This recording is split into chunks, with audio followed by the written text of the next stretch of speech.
လာလေမင်းမေးလာနေပြီ ဟောဘယ်လေရောက်စက်ပြိုင်တာတွေရောက်မများလာပြီဟာအမေဥတ္တဟာပဲလေးတဲ့ဘန်ငါလိုပဲလေးတပြူးပြူးနဲ့အမေအမေတော့ရင်းနေကိုထက်လေးမျက်နှာတော့တက်ပန်းလို့ရတယ်အရွှေရုပ်အလေးပိုင်းလေးတူအောင်ကတယ်ကရွှေရုပ်ဒီတကနောက်ဆုံးအောက်ပိုင်းကအောက်ပိုင်းကူညတော့ဘေးမကုံတော့ဘူးအောက်ပိုင်းထိုင်ကြည့်မယ်ဒီမှာဆိုညာတိုင်းဒေါင်းလို့ဆွဲရတာ3000မတက်နိုင်ဘူးအောက်ပိုင်းကူညဘေးမကုံတော့ဘာလို့ထိုင်ကြည့်တာလဲထားကြည့်လေအောက်ပိုင်းထိုင်ကြည့်မှငါးကျလုံးတက်တဲ့မြင်ရမှာပေါ့ထားကြည့်တော့ဇောက်ထိုးကြီးငါဘယ်လိုမှတ်မလဲနေရလဲဩပြီးတူအောင်ကမှာတူအောင်ကပဲလို့အောက်ပိုင်းကိုတူအောင်ကမယ်ဟုတ်တယ်ကြည့်တာငါ့ကိုအောက်ပိုင်းလေးပဲနော်အပေါ်ပိုင်းမလုပ်ဘူးနေသာကမဲဖြည်းဖြည်းချင်းလို့ဘောတော်ရဲ့စီဒီလာ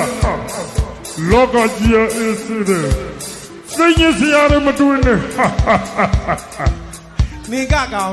ဟိုစက်ပြိုင်တဲ့အတိုင်းကြီးဘလို့တိုင်းကြီးနဲ့လေဟိုက်ဆိုဟိုက်တိုင်ဆိုတိုင်လာလေမင်းမေးလာနေပြီဟောဘယ်လေရောက်စက်ပြိုင်တာတွေရောက်မများလာပြီဟာအမေဥတ္တဟာပဲလေးတဲ့ဘန်ငါလိုပဲလေးတပြူးပြူးနဲ့အမေအမေဟုတ်ကောအမလေးမြောက်ပေးတယ်ဟလားအတန်းလေးပါသေးတယ်တော်စွတ်နော်ကျွန်တော်မြင်တာဖင်းနဲ့ညံ့သွားတဲ့ဟာကိုဝိုင်းလက်ခုပ်တီးတယ်မအော်တဲ့တန်အောင်ပါသေးတယ်မင်းဘယ်လိုပါအမအဲ့လိုတော့အော်အားပေးလိုက်သေးတယ်အဲ့တော့အော်ပြီးအားပေးနေတာညနာဖင်းနဲ့ပေါက်တာတော့အော်ပြီးအားပေးတယ်လူကကတော့တူအောင်ရတယ်အစဘာလို့တာအောက်ပိုင်းလေအောက်ပိုင်းဆက်စီကော့တာငါနာဆက်စီကော့တာဆက်စီကော့တာဟုတ်တယ်ရဆက်စီကော့တာနင်ကိုတော့ကဘယ်ကိုကော့တာဟာဆက်စီနောက်ကော့တာလေငါကိုတော့ကမမြင်လိုက်ဘူးဟိုမဲနေတာနဲ့ပါမယ်တန်ပြန်လေးမပတ်စာတက်ပြီးဗလားလို့ပြင်ရသေးတယ်ဆက်စီကဘယ်ကော့တာလဲငါနောက်ကော့တာနောက်ကော့တာပြန်ကော့ပြအဲ့ဒါငါမမမီတေချာကြည့်ဒီလိုကော့လူရှိလာပြီးတော့ကလည်းမွေးမကြောက်သေးမကြောက်တကယ်လုံးတာအဲ့ညီလေးအောက်ပိုင်းနဲ့ပိဿအောက်ပိုင်းတူလို့ရှိရင်ကျွန်တော်လက်ခုပ်တန်လေးတီးပြီလားမတူလို့ချင်မတီးနဲ့ကဲကအောက်ပိုင်းတူရင်လက်ခုပ်တီးကြတူရင်တီးမှာကရအဲ့ဒါတူသွားပြီပိဿတီးပေးလိုက်တော့တူသွားဟုတ်တယ်တွေ့လားနေကိုတူလို့တီးရတယ်လုံးပိုင်းတစ်စီကြည့်ဟာလို့ဆက်စီကော့မလေးမရင်းလားသူများဆက်စီနောက်ကွာဘာလို့ရှေ့ကွာငါလဲကော်တော့ကနောက်ကော်တာပဲနင်တို့နဲ့ငါတို့နဲ့ဝိတ်ရှင်းမှမတူတာသူကနဲ့ဝိတ်တာတဲ့ဘက်ပါသွားတာငါမတတ်နိုင်ဘူးဟမ်နင်တို့ကမိန်းကလေးလွတ်လွတ်လပ်လပ်လှုပ်လို့ရတယ်ငါတို့အောက်ကရဟိုရိုက်ဒီရိုက်နေဘာလဲတူကောင်းနေရှိတော့ဒါတွေနဲ့ရိုက်မိတာနာတာပေါ့ဟာနင်ကလည်းတောင်းချင်ကပုံစလည်းပေါ့ကဲရွှေယူပါတယ်ကဲဗမာကပဲကြိုင်ကတော့ဗမာကကြိုင်ကဗမာကမယ်ပဇာပြန်လေးမောင်ရင်ပြီးပြီလားမပြီးသေးဘူးကွာမပြီးသေးဘူးပြုတ်ပြီးကန်းနာသွားပုံထားလိုက်ကွာအခုလက်တွေမပြီးသေးဘူးမကြည့်ပါဟုတ်တယ်ကွာပတ်စာပြင်ရတာပဲခက်ခဲတယ်ကွာမင်းနားလေလို့လားဘယ်ပါလဲဘယ်ကိုလည်းလည်းပြီးနေစိုက်ကြအောင်တော့ဘယ်ပြီးလို့ငါအစကရွှေရုံဟာလေသူတိပေးမှာကလို့ရမနဲ့မျက်နှာကြိုသွေးလေငါမမျက်နှာကြိုမသွေးတာဟာအဲ့ဒါမျိုးကြဒီမှာဒေါ်မိုးအကြီးဝိုင်းနေကအေးချမ်းမောင်လေးနဲ့တူတဲ့တွေ့လားပချိုင်လေးကိုပေါအောင်ပြုံးမျက်လုံးလေးကပေကလက်အပြုံးလေးပြီးကြာမျက်လုံးလေးနဲ့လေကြာမျက်လုံးဟုတ်တယ်ငေါ့တေချာကြည့်မျက်လုံးလေးကပက်ကလေးနဲ့ပေကလက်နဲ့ဝိုင်းနေကအေးချမ်းမောင်လေးနဲ့တူတဲ့တွေ့လားနေတိုးလေးနဲ့တူတဲ့များလိုက်လားမင်းသားတွေရတယ်မြက်ကလေးနဲ့တူတဲ့လောက်ပြန်ပြီမင်းသားတွေများတာကောင်းပြေလေးနဲ့တူတဲ့ကောင်းပြေတယ်တော့လူသေးတယ်ဂူဂျုံဖြိုးလေးနဲ့တူတဲ့ကိုကြီးစံပြလေးမောင်ရှိများလာအမေညနေချိုသွေးလိုက်ပြာတွေ့လားတော်ကောင်းကြိုက်တဲ့ဟာကြီးဒါကြတော့ကြာ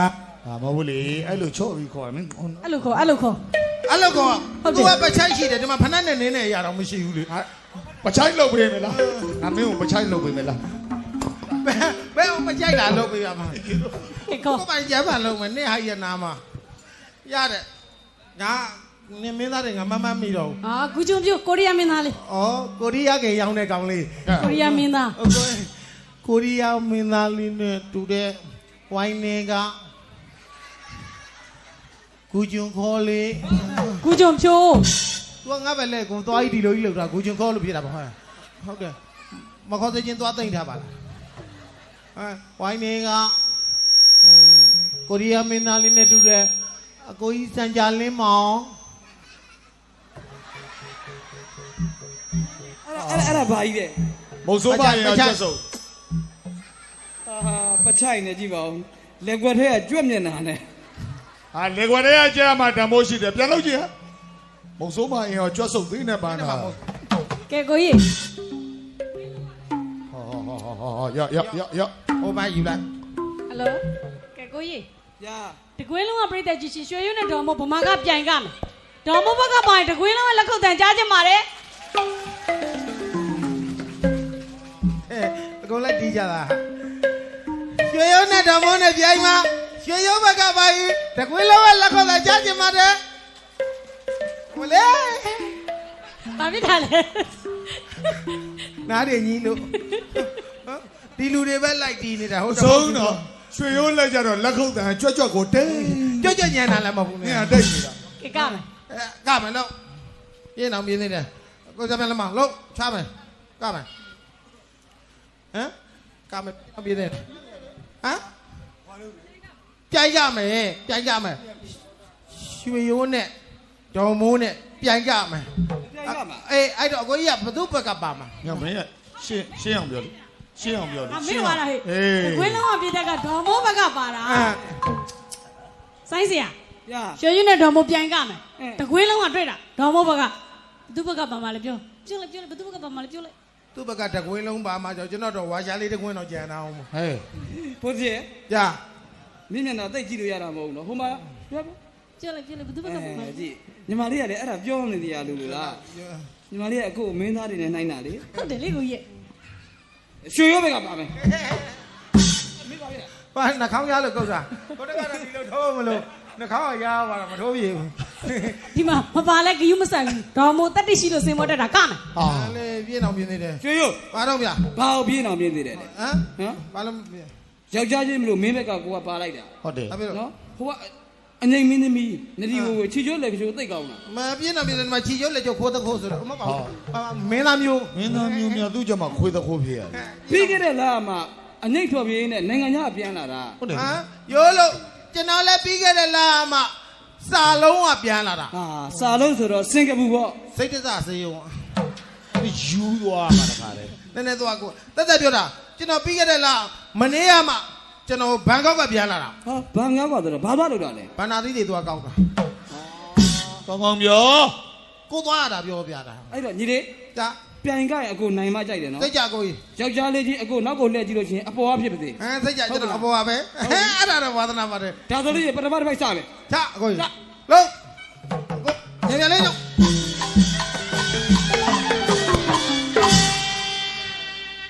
အဘေပြောတော့အချမှာကွက်တီပဲ ညီလေး ညာ ကျွန်တော်ညီဖို့ချင်းအပြောနဲ့အလုံးနဲ့လက်တွေ့ညီတယ်ဗျာ မသိရင်ခလေးလေးကရေခဲเจ้าလာဝဲနေတယ်လို့ပဲ ညီလေး ညာ ဒါဆိုလို့ချင်းနောက်တစ်ပိုက်စမယ် နောက်တော့ညာခါလေး တ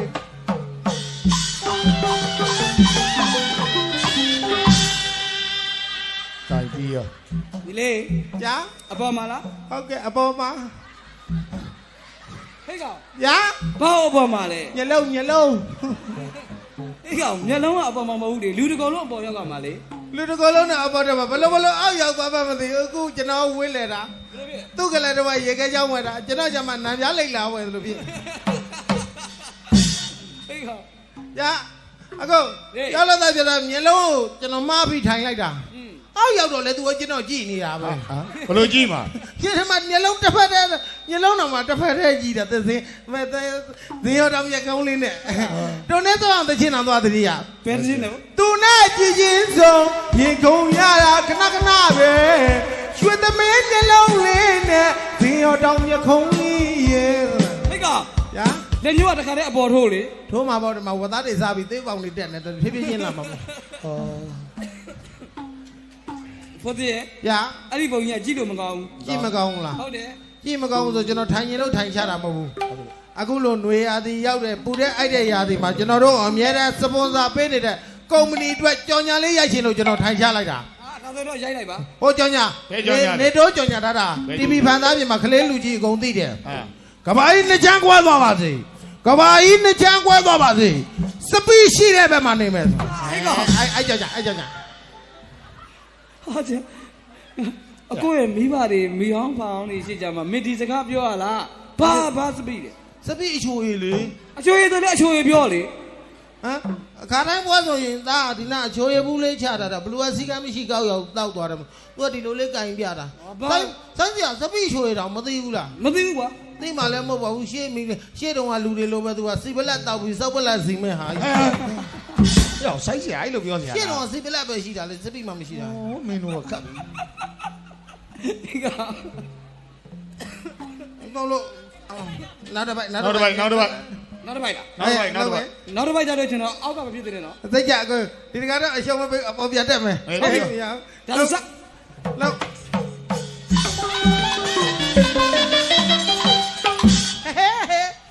ရရောက်သွားပြပြီ ညီလေး ရ အဲ့ဒီအပေါ်ရောက်တော့ညီလေး အဲ အမင်းသမီးကိုအကိုတိတ်ကြည့်လို့မရဘူးဖိချ ဖိတယ်ကွယ် तू ကဖိလို့မရဘူးသူ့ကိုတည်းလျှော်ပါမာနေတာလာကနေမှဝိုင်းသီးလဲ ဆိုင်စရာ ရ ဥရွှေရနဲ့ဒေါ်မိုးကတော်တော်ထူးဆန်းနေနော်အခုမှစင်ဆွဲစတိုးကိုလှမ်းတောင်းနေတယ် မဲနဲ့မှသဘုံလန်းတော့အမေတိုင်းစီရ ဟေး အကြိုက်လည်းမထားနဲ့ကျွန်တော်သဘောတည်းနေနေတယ်ရမတော်မကြဒူးကျွန်းကြသွားရင်မရောနေအောင် လွတ်ပေးထားလိုက်ပါဒီတိုင်းပဲ အောက်ငုံကြည့်တာဟိုတချင်းလေးတောင်သွားတတိရသေး ဘယ်သချင်းတော့ မနောတရားတချင်းလေး ပြောသလား ဟိတ်ပေါ်ကုန်ပြီဟိတ်ပေါ်ကုန်ပြီဖွယ်ဦးလေလုံးကြည့်ကလေးငယ်ကြီးတရေတော့ပြလာပြီမုံလုံးတလုံးအောင်ကြွေးပါလား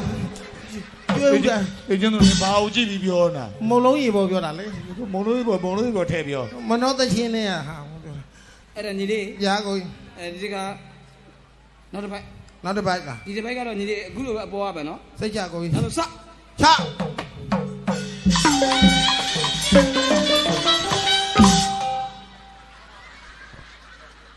ဆိုင်စရာ ညီလေး ညာ ပိတ်သက်ကြတော့ရင်းနေတယ်ကျွန်တော်ညီသိအခြေအနေမကောင်းတော့ဘူး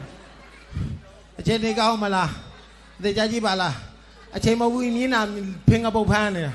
လာငမော ဖင်ကပုတ်နဲ့ကိုထွက်နေတာပဲ ဘာဖြစ်လို့တော့ ဟမ်နန်းစော်နေတာအဲ့နဲ့အနက်နဲ့ဒီမှာချီစီတွေတောင်ထွက်ကုန်ပြီမဟုတ်ပါဘူးချွေးတွေတောင်ထွက်ကုန်ပြီ ချွေးလည်းမဟုတ် နန်းစော် နန်းစော်နေတာလွတ်သွားဟုတ်တယ်ကပိတ်ရိုက်လိုက်က ဟိတ်က ဟမ် ဒီပုံကြီးကြည့်မကောင်း ကြည့်မကောင်းဘူးကိုရကြည့်မကောင်းဘူးလေကိုလက်စနဲ့ဟိုကြောင်ညာတော့ကောင်းတယ် ဘယ်ကြောင့်ညာ အမူးမော်ကောင်းစီရအဘာထသူယူလိုက်ပါ ဟာဘာထာမဟုတ်အမားထာကြီးအစင်မပြေဘူးချက်တဲ့ကောင်းကိုဟယ်လိုအော်ဂျင်းနေမကောင်းမိုက်ကအဲကိုလည်းမပေါဒုံးဒီ အေးပေါ့ဒုံးတီမင်းတို့အေးကိုလည်းမထည့်ဘူးဟုတ်တာ ဟယ်လို ဟယ်လို ဒုံးဒီတွေ့လား ဟာ ဟယ်လိုလော ဒီနားကြပါတယ်ဟာ အေးတော့ တွေ့ကြည့်နေဟယ်လို မပါဘူး ဟယ်လိုကျော်ရဲ့မဲတော့တယ်နေတော့ပါသွား အသာစူစူဝနိုင်ရောပါလာလား ဟုတ်တယ်မသိဘူးဘိုးလုံးနာကအော်နေတယ်လို့ပဲ ဟာတိတယ် ဒီလေး ညာ ကဲဒီတကတော့ကျွန်တော်မိသားစုများအတွက်ကို ဟုတ်ကဲ့ အရှင်းလေးရဲ့နောက်ဆုံးတစ်ပိုက်ပဲကျန်တော့တယ် ဟုတ်တယ် ဒီတစ်ပိုက်ကတော့နောက်ဆုံးပဲ ဒီတစ်ပိုက်နောက်ဆုံးနော် ဟုတ်တ ဒီ ယ် တစ်ပိုက်ပြီးရင်သားကြောဖြတ်မယ်လေ ဟုတ်ကဲ့ဟောနည်းနည်းမှသားကြောပြမပြီးရင်တော့ပြပါပေါ့ ဒီတစ်ပိုက်ကတော့ငါညီနိုင်အောင်ကမယ်နော် ဟုတ်ကဲ့အကိုကြီး အဲ့တော့သေချာလေးမိုက်ကိုကိုထလေးကိုပေးလိုက် ပေး ကိုတလင်းကျွန်တော်ဟာကြိုက်တာရော အေးဘာ မိုက်ကိုပြောတာ မိုက်တော့မိုက်ပြောပါလား ကဲအဲ့တော့သေချာကမယ်နော်ချ